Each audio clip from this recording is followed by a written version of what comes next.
welcome to the world we want. I am Jill Jonathan, your host, and today I am incredibly excited to welcome Jess Piper.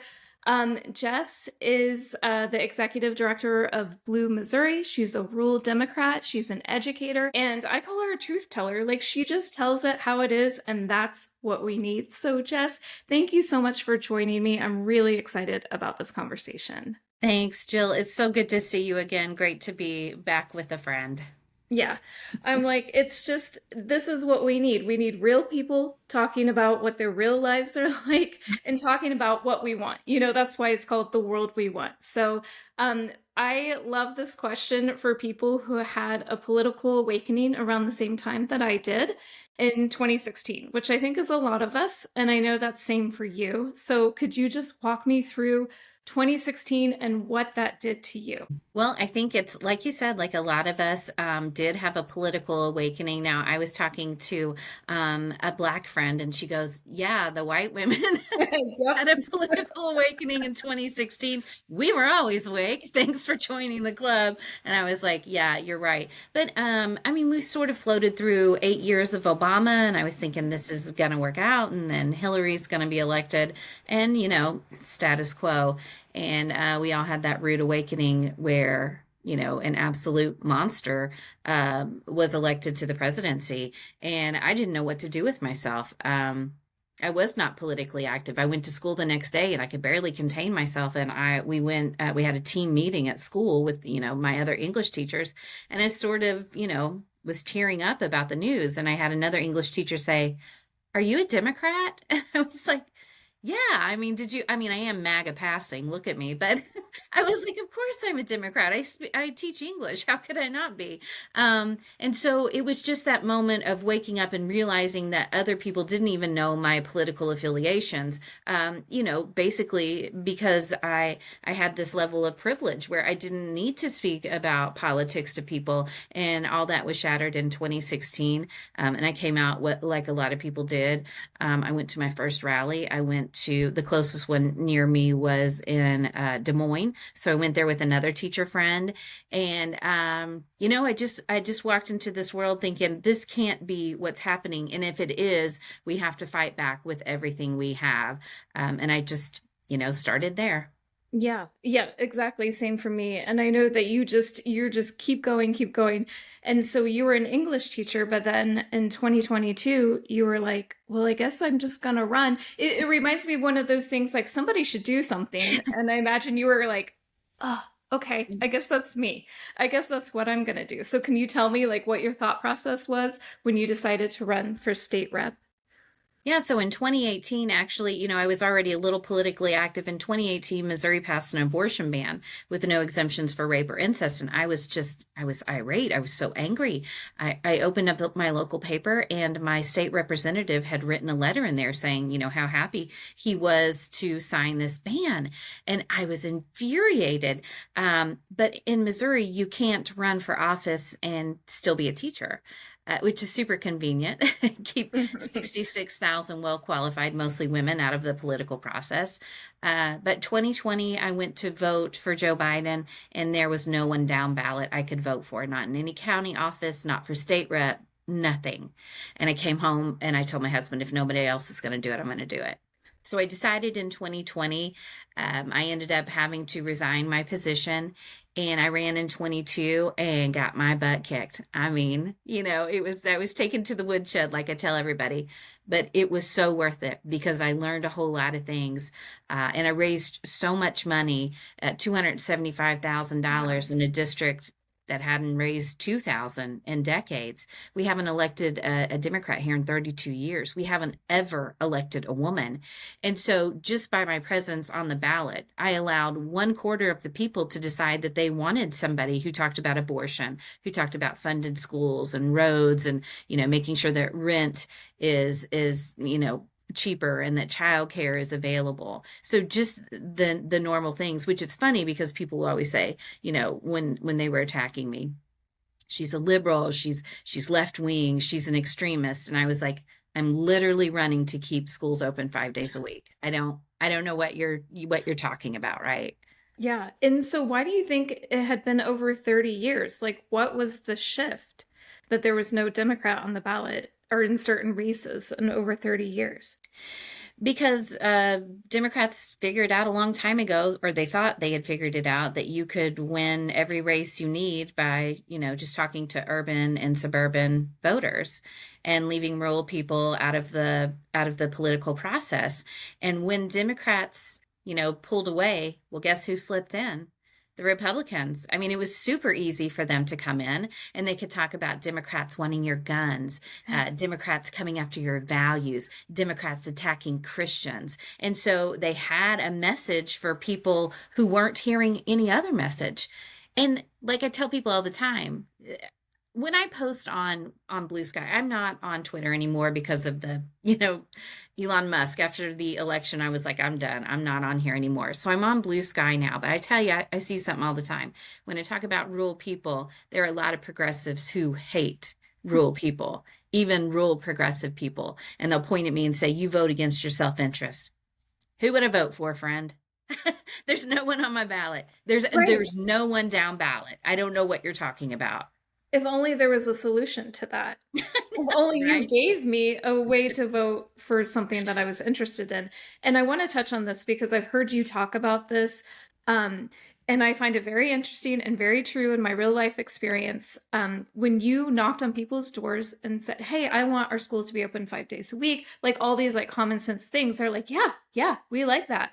And then you tell them you're a Democrat and they're like, oh, well, I'm a Christian, so I can't vote for a Democrat. Where does that come from? Churches. It comes from the pulpit. I mean, and that was the thing about pulling out so long ago is that we've had decades where people have been indoctrinated. We have new voters who have never seen a Democrat down ballot ever on their ballot. We have places that are going decades without having anyone. So you can say, well, they still had Kamala Harris to vote for. Yeah, but you're not turning out any Democrats because Democrats I talk to are apathetic. They're like, I live in Missouri. What's the point of going out to vote for anybody when I'm going to be gerrymandered, when I don't have anyone to vote for anyway? And so we've created this sense of apathy by having no one on the ballot and then turning around and saying, well, it's your fault anyway because you don't vote in your self-interest. So we have a lot of things that are in play. And then, I mean, I was born and raised a Southern Baptist. And so the first time I heard it, I thought, what are you talking about? I mean, my grandparents, my great grandparents, they were all Democrats because FDR Democrats. They knew what good policies could do for rural people. The switch was it feels like it was sudden. It did take a while, but it was just insidious and always creeping in. Guns, abortion. Those things were the two things that the churches would say, especially with abortion. You can't vote for Democrats because they believe in abortion. And I mean, that's where it comes from. And I think that was one of the biggest shocks for me, like in 2016. And then again, in 2024 of Christians. And I grew up in a Christian household, small town Indiana. And I'm like, what are you talking about? Like these are not the values that were instilled in me growing up and that how I came to know as, being a Christ follower, like, and, growing up. This person who's in charge of our country is the exact opposite. How in the world have people been convinced that this is the person to run our country? That King David, he's imperfect, but through him, they will see these things. And you know what? They did. They got an abortion ban, didn't they? I mean, he's done things that they wanted, and so they can overlook the most hideous characteristics and what he is because they got what they wanted. The problem is now after that, everything, all of our fates, I saw someone online say this, all of our fates are intertwined because the 14th Amendment had something to do with abortion, privacy, right? And then now we're looking at gay marriage. And then what from there? It's just going to continue to spiral. And so when I talk to people who, and I really don't have very many friends anymore who are Trump voters, I can't condone their behavior and I can't be around them. But I do have family members that I don't have a choice about being around. And I have heard them say, well, that's not what I meant. Well, it's what you got, right? You voted for it. And this is what we got. Yeah, it's like, what do you mean then? So yeah, just going back a little bit to your running in 2022, I don't want to assume this, but I have a feeling that you did not really expect to win, maybe. But you knew you had to run anyway. So if you could answer that, and then also tell me what was the most surprising thing to you running for office? I had a pretty good feeling I was not going to win, but when I do something, I do it. And so it was 100%. I quit my job and I did it. And that's why I was able to, I raised so much money because people think I'm a unicorn. They think that people like me don't exist. But I mean, 1 in 4 in my community voted for me. And so even though I knew it's still important to run in races we can't win, it's important because it builds a bench and it gives people exposure to democratic ideals and values. It gives them exposure to understanding. When I knocked on a door and people would look at me, they're like, well, you look like my neighbor, not like that blue-haired liberal you're supposed to be. And so I'm like, yeah, I mean, I love blue hair, but yeah, it causes a cognitive dissonance. I taught their kids, I taught their grandkids or their nephews or their nieces, and so they're faced with coming, face to face with someone who isn't what they've heard we are. And the thing that most surprised me is that people would say, running in a ruby red district like me, they would think that I'd run into a lot of things at the doors, and I didn't. People were very nice at the doors. People were overly nice at the doors. I only had 2 occasions where I thought, I don't feel like doing this again for the rest of the day. I'm going home. And so I think that's not expected. People think that, I incur harassment, and I absolutely didn't at the doors anyway. Online, that's a different story. I mean, right. Yeah. Yeah. I mean, that's just true for life. Yeah. And I've heard the phrase fear can't survive proximity, Yeah. and I hold on to that, and that's why you have to get out into real life. You got to get off you got to get off the internet every once in a Yes. while. Everybody. I'm like I've been working from home full time for like years, so I feel like I kind of get in my little bubble here, and so sometimes I have to remind myself, especially as an introvert, like you need to see people in real life. It's good for you. Do it. What the kids say, go out and touch some grass, Yes, right? yes, exactly. I love that phrase. I think it's a good reminder for all of us. And then the other thing I wanted to ask you about running for office is I imagine since you've done it before, you've shown that it's possible. You might not have run, but look how successful you were in like raising the money and talking to people. So what is some advice you would give to someone who's in that position you were a few years ago of like, oh, I guess I'm the one. I guess I'm the one that has to do that. What would you say to them? I would say to do it, and I would also say to celebrate your successes. There's a lady in Missouri, and for some reason I cannot remember. Oh, Aaliyah Bailey, I think is her name. She ran for state rep. She is a rural Black woman, which a lot of people think Black people don't exist in rural spaces. Haha, they do. So do gay people. So do trans people. So do artists and scientists and everybody else. They are in rural spaces.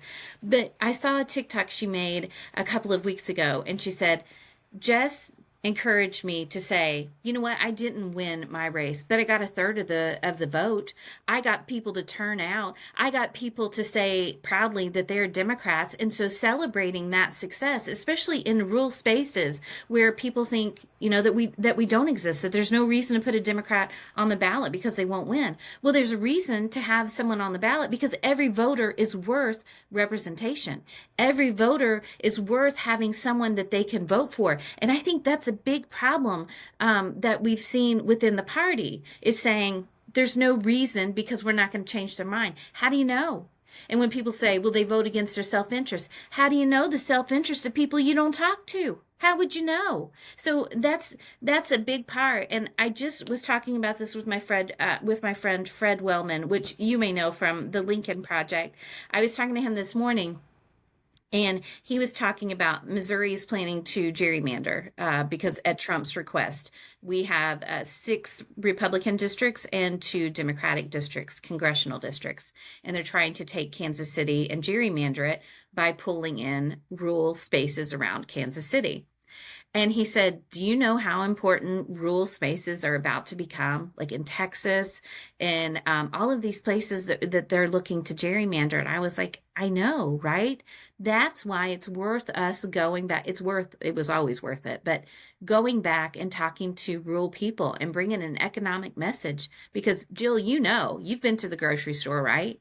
It, it's bad. It's Yep. really bad." Yeah.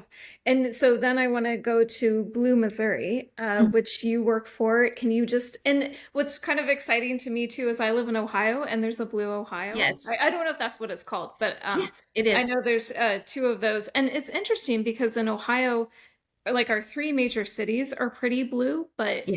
outside of that, it's pretty red. And where I live, like in a suburb, it's very red. But there are Democrats here. There are people like, and I did not know that until I started talking to people more and more. And what really helped me was when I started going to school board meetings, because then I found other like-minded people there who were like, we're not cool with the way things are going here. So just tell me a bit about Blue, Missouri, how you got involved with it. So after I lost my race, there's really, it's hard after candidates lose because what do you do? You're not running for office anymore. And for me, I pretty much lost my teaching career because I talked about abortion, gay marriage, really controversial stuff. And so it would be hard for me to get a job in a small little district because people would say, she's a liberal. I don't want my kid in her class, which isn't easy because I teach every kid from 7 to 12, right? So, I had Blue Missouri reach out to me, Michelle Hornish, who was a co-founder, and she said, "Hey, I think that you would enjoy what we're doing." And she told me how it works, and they crowdfund for down ballot Democratic candidates, which is unheard of. Nobody gives money to these races when, like you said, you're not going to flip it in one cycle. What's the point? Well, the point is to build a bench to make sure that people have representation, to try to claw our way back to democracy. And that doesn't happen when you only, working on flippable districts or winnable districts. And what's winnable anyway? How do we know? So why aren't we supporting everyone? And that was the mission for Blue Missouri. And I was like, hell yeah, I'm on board with that. And so this last cycle, we supported 48 nominees in Missouri, all down ballot, with almost $230,000. And it was life-changing money for these people who had raised $1,000 or $2,000 to get a check for 5,000 or 6,000. They bought gas, they bought literature, they bought signs, they bought airtime on the radio. And it really is, and I wouldn't work for anybody who wasn't actually doing the work because what's the point? And they do the work and they help the candidates. So I was like, I'm on board. And you were talking about Ohio. The guy who's running it over there, you may have heard of him, David Pepper. Yeah. So he wrote a book, The Laboratories of Autocracy, that is just fantastic. He understands the need for down ballot races to be funded. And here's the thing, when we have something going on as bad as Trump and the fascism that we are facing every day, people are focusing on federal races and what's happening in the federal government.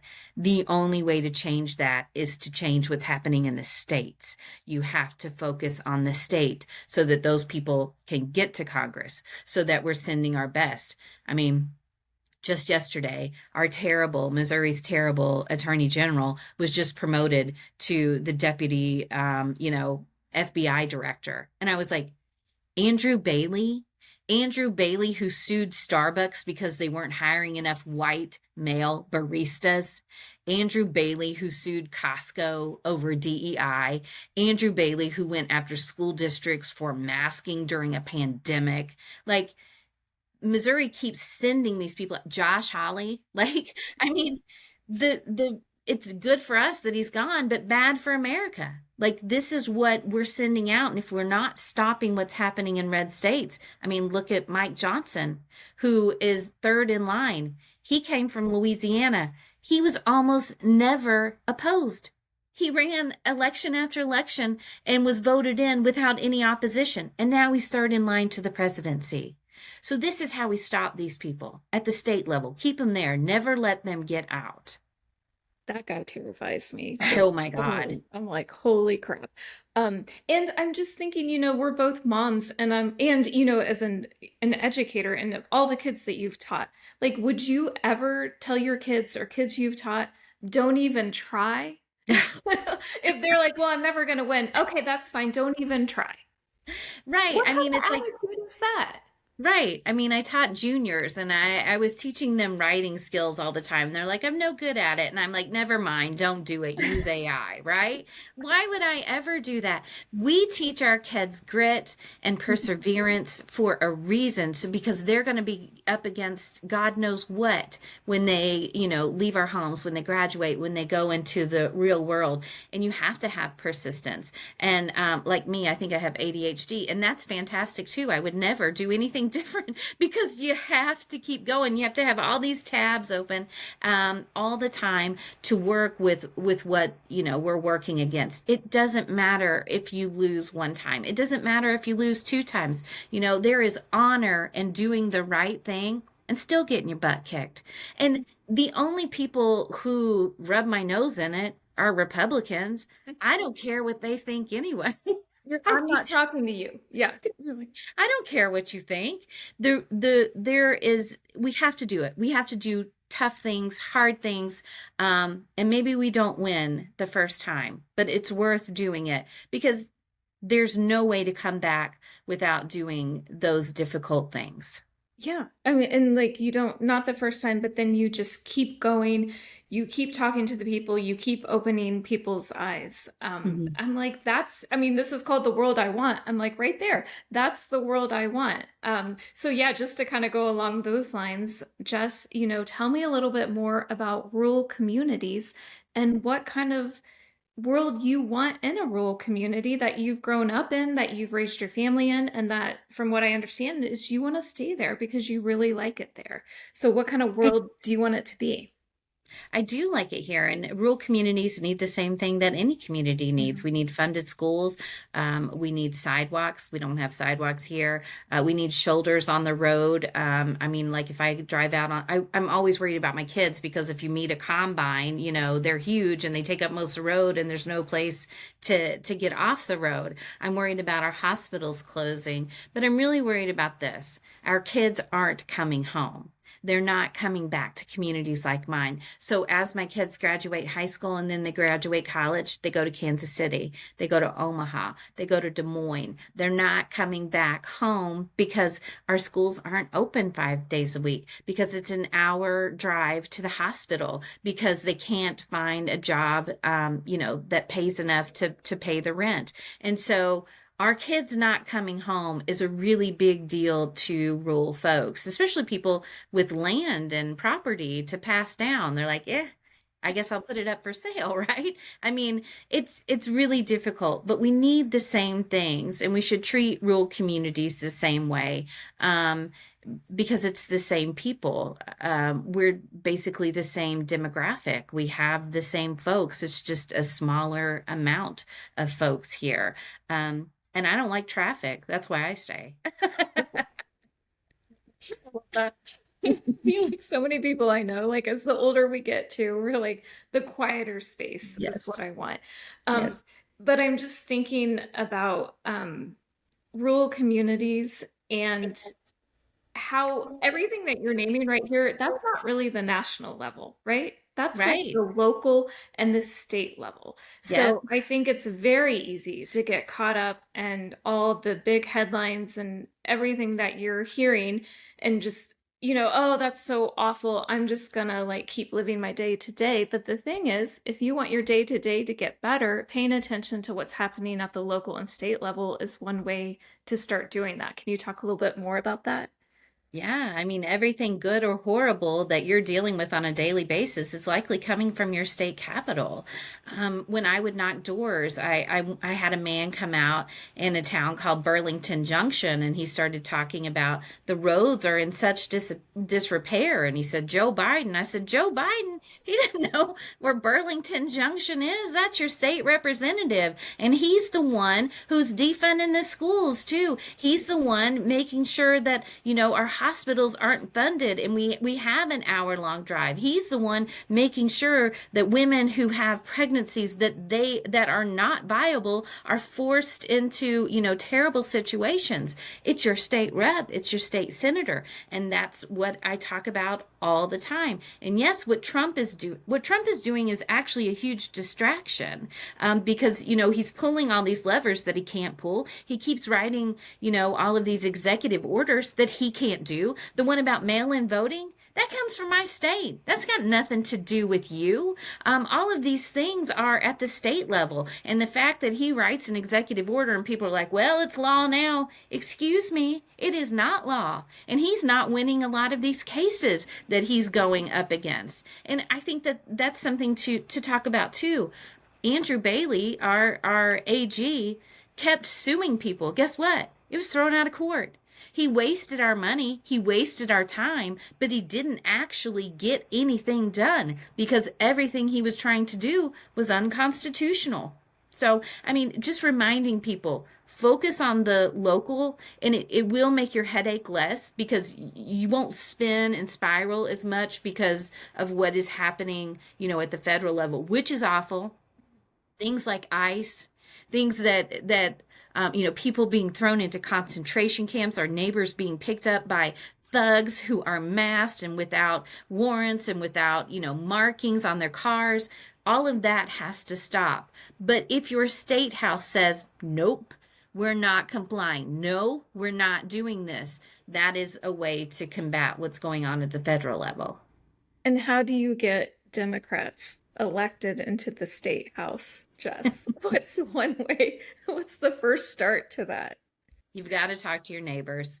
You have to realize that every single voter is worth it. And so when I was going out canvassing, it's called deep canvassing for a reason. I stood at doors sometimes for an hour. People would invite me in and I went in and I had coffee and I sat down and talked to them.